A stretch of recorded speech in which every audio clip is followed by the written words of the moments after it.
Dear students, आज हम बात करेंगे डुप्लीकेट जीन्स की, जो एक तरह का डिविएशन है मेंडल के लॉज जो हैं उनसे। क्योंकि मेंडल का जो लॉ है, लॉ ऑफ सेग्रीगेशन, वो आज भी एप्लीकेबल है। तो कुछ जीन्स कहलाती हैं डुप्लीकेट जीन्स। ये जो डुप्लीकेट जीन्स होती हैं, ये क्या होती हैं कि ये दो अलग अलग प्रकार की जीन्स हैं जो कि इंडिपेंडेंटली कंट्रोल करती हैं किसी भी लक्षण को, अपीयरेंस को, और दोनों की दोनों एक जैसी ही होती हैं अपने प्रकृति में, सिमिलर इन नेचर। तो ये इसकी परिभाषा होगी। ये दो प्रकार की अलग अलग जीन्स हैं जो कि इंडिपेंडेंट हैं, स्वतंत्र हैं, कंट्रोल कर रही हैं किसी एक विशिष्ट लक्षण को और बहुत ही सिमिलर हैं नेचर में। तो ये डुप्लीकेट जीन्स क्या होती हैं? एक एग्जाम्पल जो है कि एक तरह का एक जीन इंटरेक्शन है। ये जो है वो बेस्ड है पाथवे के ऊपर कि जीन्स, कुछ जीन्स हो सकती है हमारे जीनोम में जो कि एक से ज़्यादा संख्या में होती हैं। जब वो एक से ज़्यादा संख्या में होती हैं, दो होती हैं हमारे जीनोम में, तो वो डुप्लीकेट जीन्स कहलाती हैं। तो ऐसा जो डुप्लीकेट जीन्स का जो एक बहुत ही इम्पॉर्टेंट जो एग्ज़ाम्पल है, वो जॉर्ज शल ने स्टडी किया था। एक प्लांट में स्टडी किया था, उसके फ्रूट की शेप में स्टडी किया था प्लांट की। और वो जो प्लांट है वो है शेपर्ड्स पर्स। और ये जो शेपर्ड्स पर्स है, इसका वैज्ञानिक नाम है कैप्सिला बर्सा पेस्टोरिस। और ये जो कैप्सिला बर्सा पेस्टोरिस है, इसको हम शेपर्ड्स पर्स कहते हैं, जिसके कि फ्रूट की शेप में डुप्लीकेट जीन्स का अध्ययन किया था जॉर्ज शल ने। अब यहाँ पे जो जॉर्ज शल ने जो इसका अध्ययन किया, उन्होंने देखा कि इसकी दो डिफरेंट लाइन्स हैं। फ्रूट्स जो हैं वो डिफरेंट शेप्स के हैं। एक तो कैसा है, ट्रायंगुलर है, त्रिकोणीय है। दूसरा कैसा है, टॉप शेप्ड है। तो दो तरह की उसकी शेप्स हैं, one is triangular and other is top shape. अब आप पेरेंटल लाइन्स को इनको चुन लीजिए, तो उससे आपके प्राप्त होगी F1 जनरेशन। F1 जनरेशन में उन्होंने ये देखा कि हार्ट शेप फ्रूट रिजल्ट हुए, मतलब ट्रायंगुलर ही मिले। और उनका ये जो हाइपोथेसिस जो डेवलप हुआ कि डिटर्मिनेशन का बाय पेयर ऑफ एलील्स। अब जब उन्होंने F2 को देखा, F2 में उन्होंने ये देखा कि 15:1 का रेशियो आ रहा है, मतलब 15 तो बन रहे हैं आपके ट्रायंगुलर और 1 बन रहा है आपका टॉप शेप्ड का फ्रूट की शेप शेपर्ड पर्स में।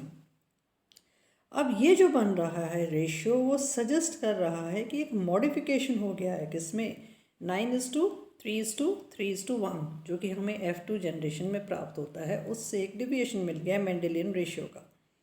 तो अब ये अगर हम इनको ग्रुपिज्म करें, तो ये एक डिविएशन जो है 15:1 का जो आ रहा है, इसका मतलब इसका जो कंट्रोल हो रहा है, वो फ्रूट की जो शेप हो रही है वो डुप्लीकेट जीन से हो रही है।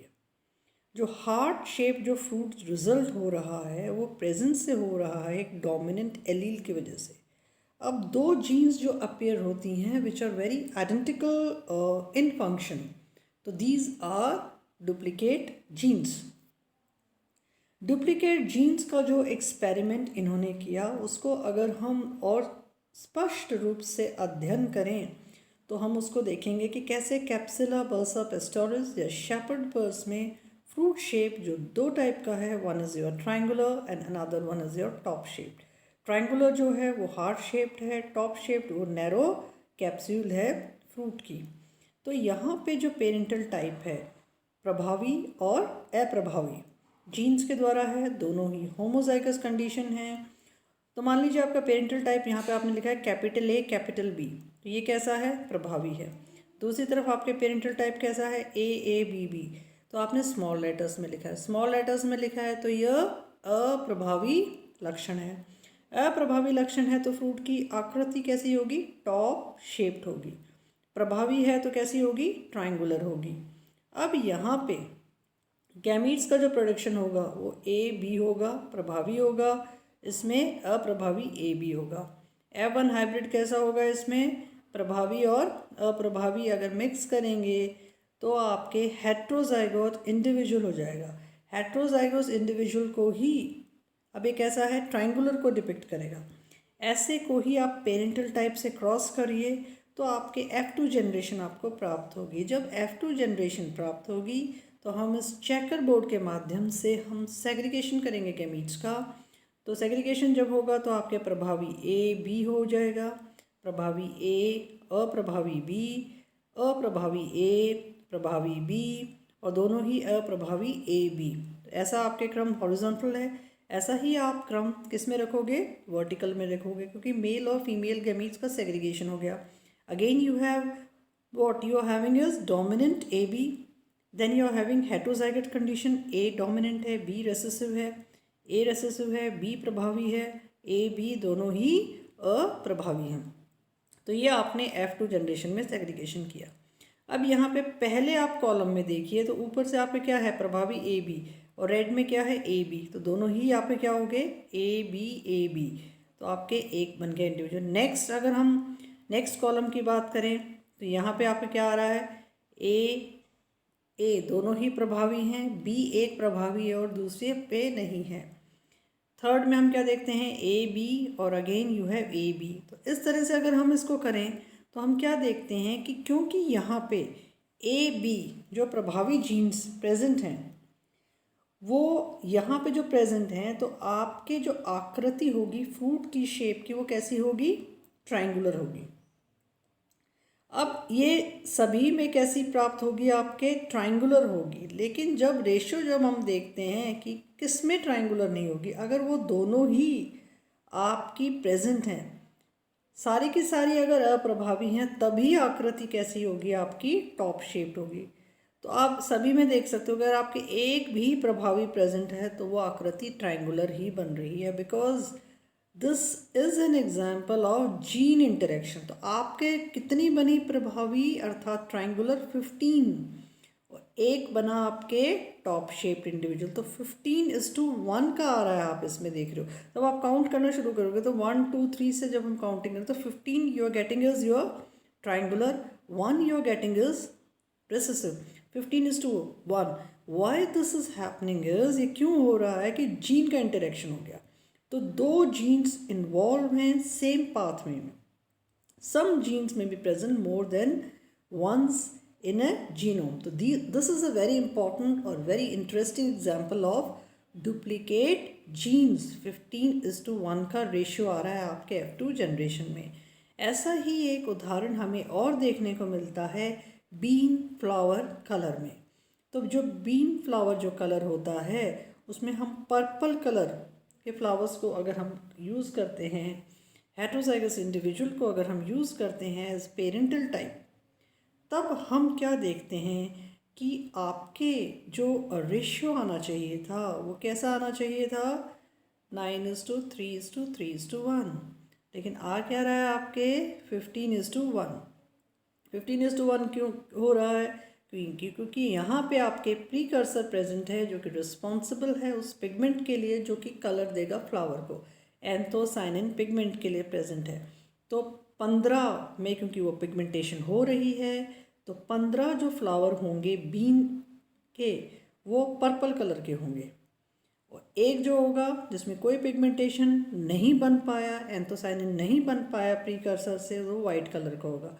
तो डोमिनेंट जो एलील है जो कि लोकस में है, locus is a place of a gene, allele of a gene, कोई स्थल जो प्रेजेंट होता है उसको हम लोकस कहते हैं। तो डोमिनेंट एलील जो है is capable of catalysing conversion.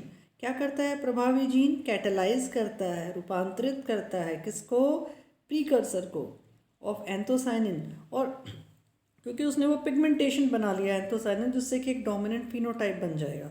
Conversely अगर हम कहें कि रेसेसिव जो होमोजाइगस एलील हैं जो कि प्रेजेंट हैं दोनों ही लोकाई में, कोई भी फंक्शनल जीन प्रोडक्ट यहाँ पे प्रोड्यूस नहीं हो पाता है, सिंथेसिस पाथवे कंप्लीट नहीं हो पाता है। वाइट पुष्प कब बनेगा, जब आपका सिंथेसिस पाथवे नहीं हो पाया।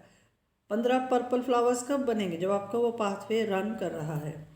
तो कुछ और उदाहरण अगर हम देखें डुप्लीकेट जीन्स के, ये डुप्लीकेट जीन्स जो हैं वो डाइवर्सिफाई करती हैं in function over time which take on novel functions. तो ये स्पेशलाइज करती हैं फंक्शंस में। ये ओरिजिनली क्या कर रहे थे, सिंगल कॉपी जीन था, उसकी शेयरिंग थी, और धीरे धीरे क्या हो जाता है, इसमें डिफ्रेंसिएशन हो जाता है, विभेदन हो जाता है, लोकेशन ऑफ एक्सप्रेशन हो जाता है।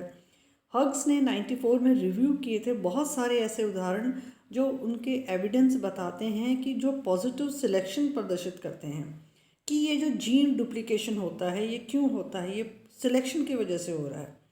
उन्होंने ये भी बताया कि चांस ऑफ डाइवर्सिफिकेशन जो होता है वो हायर हो सकता है, क्योंकि जो पहली जो जीन थी जिसको हम एंसेस्ट्रल जीन जो कहते हैं, उससे ये मल्टीपल फंक्शंस होते होते एक जीन शेयरिंग का एक कॉन्सेप्ट शुरू हो गया कि they are both the genes they are actually sharing a common trait, तो that is a form of gene sharing. ऐसा उदाहरण उन्होंने देखा एक्सपेरिमेंट ने, हग्स ने, डेल्टा क्रिस्टलिन एक जो जीन होती है जो कि एनकोड करती है एंजाइम को और आई के लेंस के फॉर्मेशन को डक्स में, जो कि बर्ड्स हैं, एक्वेटिक बर्ड्स हैं, डक्स हैं, बतख हैं। तो बतख में एक जीन है जो कि उन्होंने साइट की डेल्टा क्रिस्टलिन, जो कि एनकोड कर रही है एक एंजाइम को, आर्जिनोसक्सिनेट लाइएज को, और उसके आइलैंड्स क्रिस्टलिन के फॉर्मेशन को। दूसरे वर्टिब्रेट्स में उन्होंने ये देखा कि ये जो जीन है ये डुप्लीकेट हो जाती है। हर एक जीन जो है वो एनकोड करती है एक ही प्रोडक्ट को। अब ये पता किया गया है कि पॉजिटिव सिलेक्शन हो जाता है स्पेशलाइजेशन का, और जैसे जैसे is not necessary for this diversification process to occur. मतलब ज़रूरी नहीं कि कई बार पॉजिटिव सिलेक्शन हो स्पेशलाइजेशन के लिए, ऐसा डाइवर्सिफिकेशन की वजह से भी जीन्स डुप्लीकेट करती हैं नेचर में। तो जीन डुप्लीकेशन जो होता है वो डाइवर्सिफिकेशन की वजह से होता है, फंक्शन ओवर टाइम, मतलब it is happening over evolution of time, कि हमें अलग अलग जो कार्य कोशिकाओं को निर्धारित करने होते हैं, डिफ्रेंसिएशन होता है, there is a expression at each and every level. तो इस वजह से these genes they undergo the duplication process, क्योंकि ये डुप्लीकेशन हो रहा है जो कि मेंडल के लॉ से एक तरह से 15:1 का रेशो हमें देखने को मिलता है F2 जनरेशन में, जो कि डिविएशन है 9:3:3:1 में। I hope you are able to understand it in a very simplified way. Thank you for watching the video.